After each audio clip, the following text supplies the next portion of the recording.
In this video, I'm going to demonstrate how you can securely take your smartphone with you, but keep it completely isolated and off the network so you can't be tracked. And you can only, well, you can use it in emergencies or special cases where you need it, but otherwise it is totally sealed off and still can be used in an emergency or a special situation where you really have to use your phone. And recall that a lot of things that we use our phone for, we don't actually need a phone to use, like taking pictures or listening to music. Secondly, they're not essential. You don't have to do them if you don't want to. However, you might be in an accident, you might be in a situation where you actually want to use your phone, or some other special situation where maybe you need to take the phone out. I'll show what I'm talking about and use it.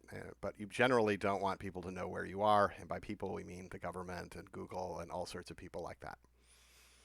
Why would you want to do this? Probably if you're listening to this video, you may already have a good reason.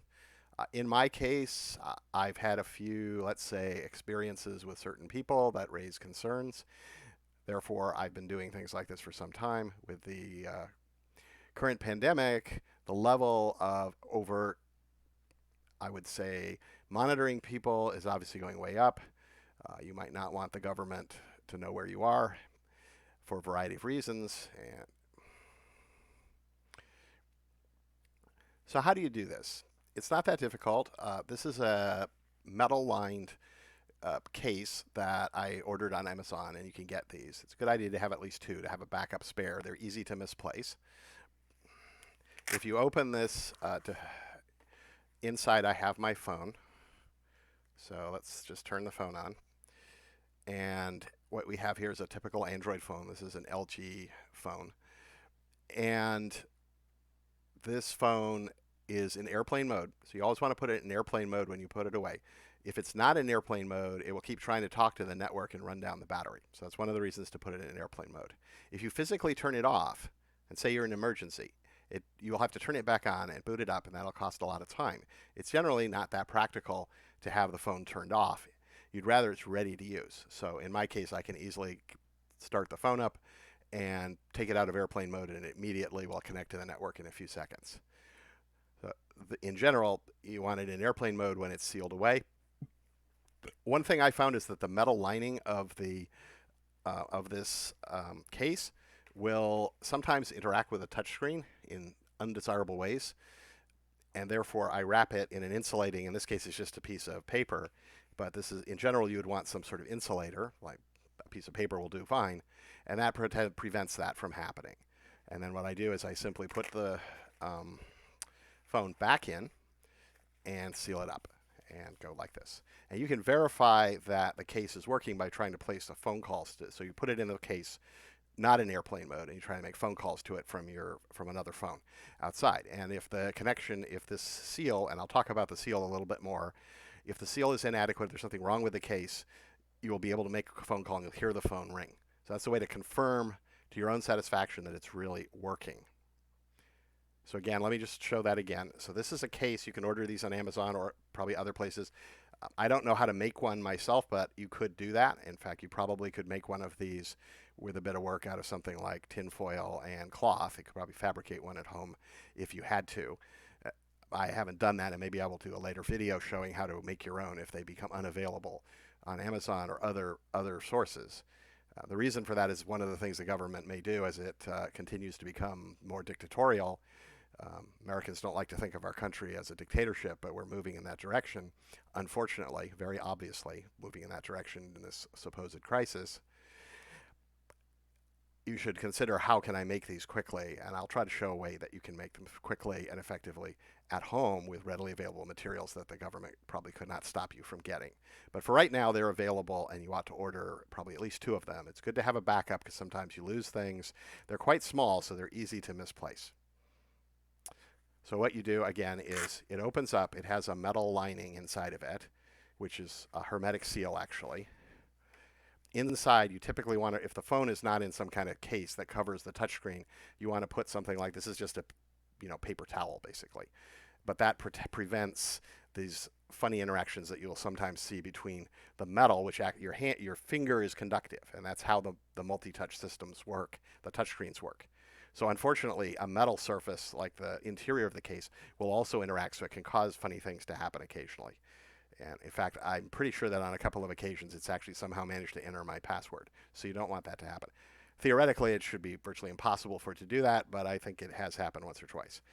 So the best thing to do is wrap it in this insulating material, which could be a piece of cloth. Paper works fine. So you put it back in, and again, it has this metal lining. It has a Velcro strip here. So you close it, and it's hermetically sealed. And you can confirm that the seal is working, again, by putting in a phone which is not in airplane mode and placing a call to it. You can take the phone out, and you'll see that you can make the phone call successfully when it's outside of this, or in fact, if this is opened up and it's not perfectly sealed, you can make the phone calls. So that way you can confirm that your case actually works as you would like. Now there are other things available which allow you to do the same thing. So this is a Pepperidge Farms French vanilla. These are really sweet. They're bad for you, but you can get these at a lot of stores. There are various items of food items which are currently marketed in these hermetically sealed metal containers. There's also some games that are actually in these. So this is something that you can easily get. You don't have to go to Amazon. You can go to your neighborhood supermarket probably and find something in a canister like this or container like this. And it's perfectly hermetically sealed, which is important. If you don't have a perfect seal with these, the radio signals will get through. So in principle, the government or companies or someone that you don't like or you're worried about could communicate with your phone.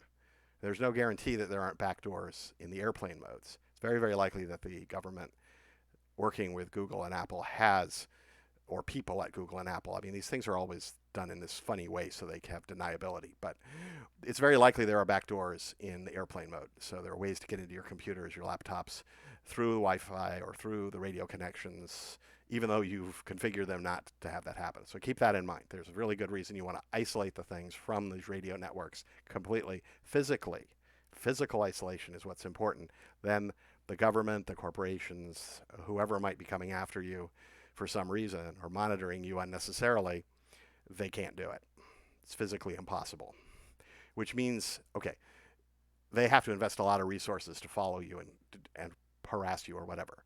So if you're a really high value target, it'll help, but that's not going to stop it. But if you're a ordinary citizen, someone maybe you are engaged in something you'd rather the government not be aware of, maybe it's political activity, personal life, your romances, your many different things that we engage in. I think most of us would not want to be on the front page of the New York Times or posted on the internet by the government if they decide they don't like you for some reason. Or many other things that could happen, many other kinds of personal information that could be abused by the government or companies like Google and Apple, which Microsoft, Amazon, many of these companies, they're looking out for themselves. They're not your friends. And there are lots of things we would probably not want to tell most of our friends either. So again, it has to be a perfect hermetic seal.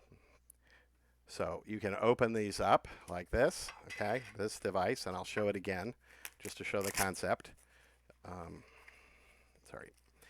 Again, you need to also maybe practice a little with this so you can do it quickly, because you probably want to do it quickly, and you can seal the thing.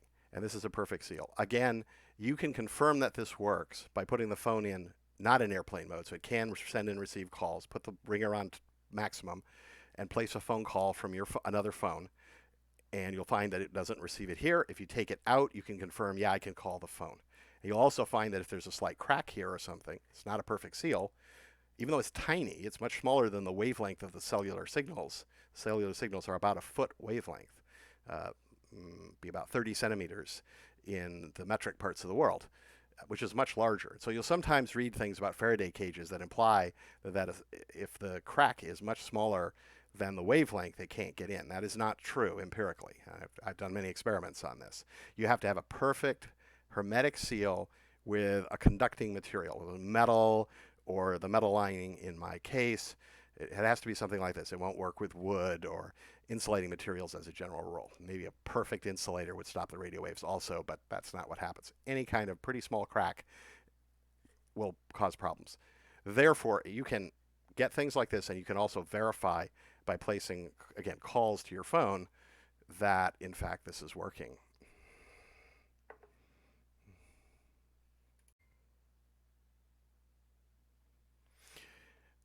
What about alternatives to phones? This is something where I found things a bit difficult.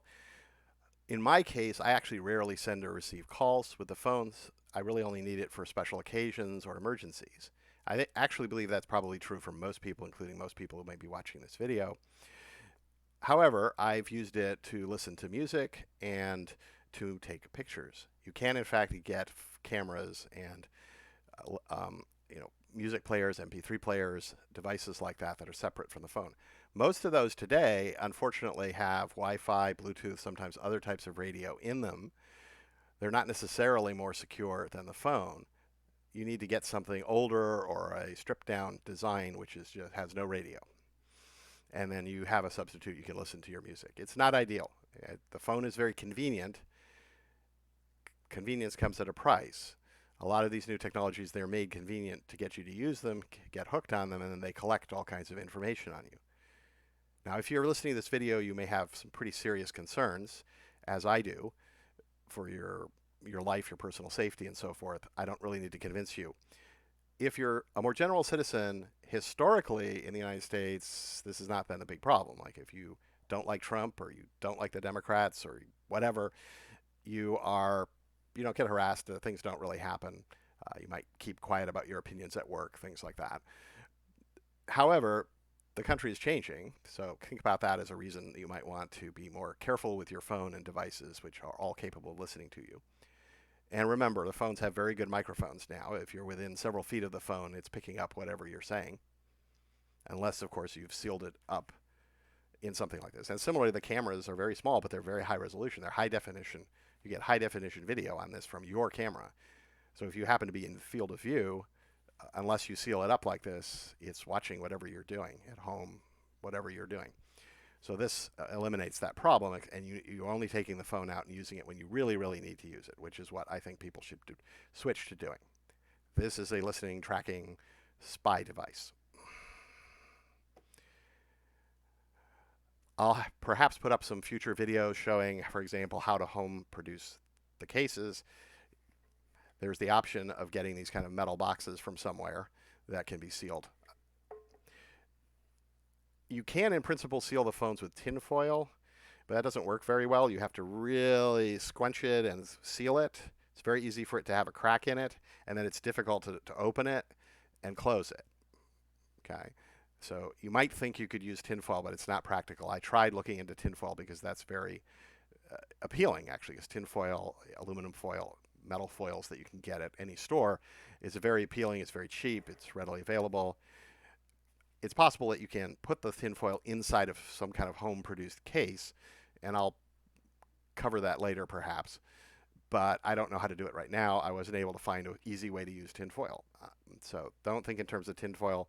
Think in terms of hermetically sealed containers like this, which currently are easily available throughout the country. They're easy to find. And if for some reason the cases are not available, you need to do it immediately, and you can't wait a few days or a couple weeks for ordering one of these, because they're not generally available in most stores. You can't go get them at the stores you typically go to. They're normally ordered online. Then you can go buy one of these and seal up your phone. So you can take it with you. You can have it in the car. You can have it at work. If you really need it, it's there. But otherwise, it's blind, it's deaf, it can't communicate.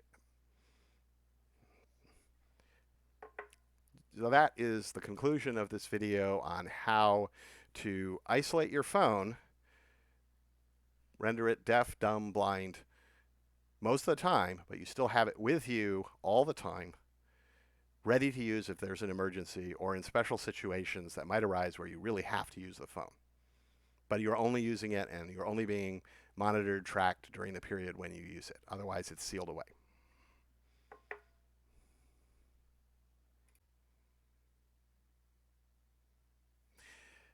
Now, these usually will fit in your purse or pockets or so forth.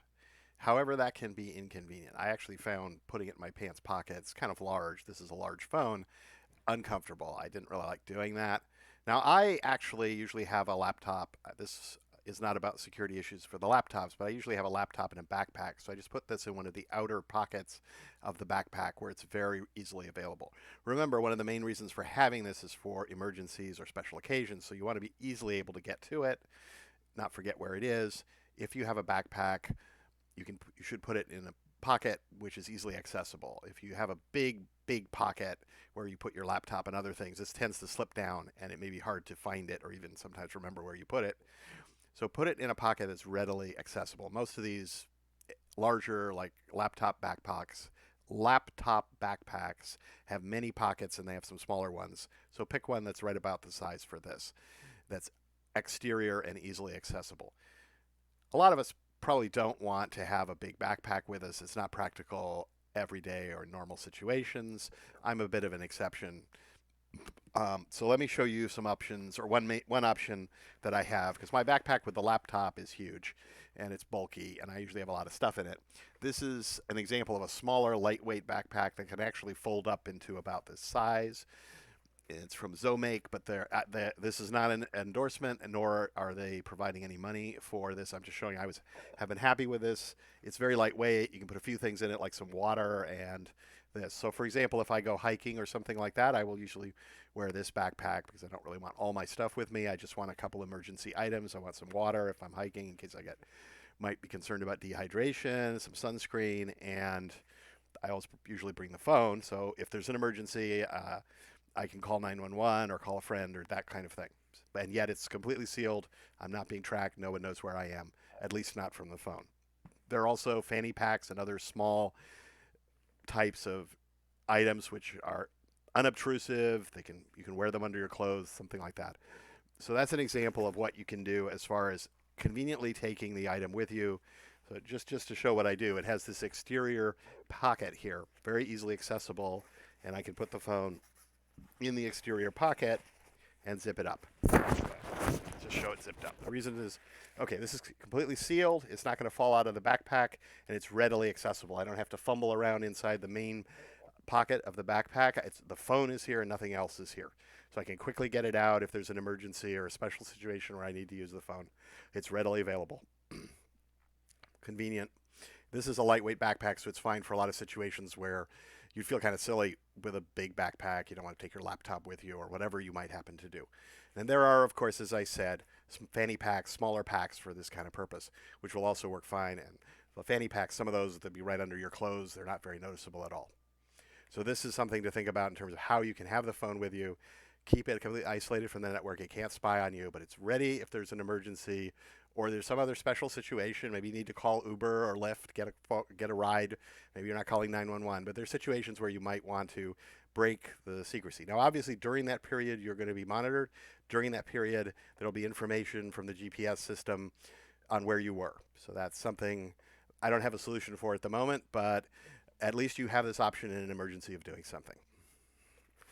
Or what I call a special situation. Maybe it's not really an emergency, but still, you really should use the phone and make an exception for your personal in your security measures.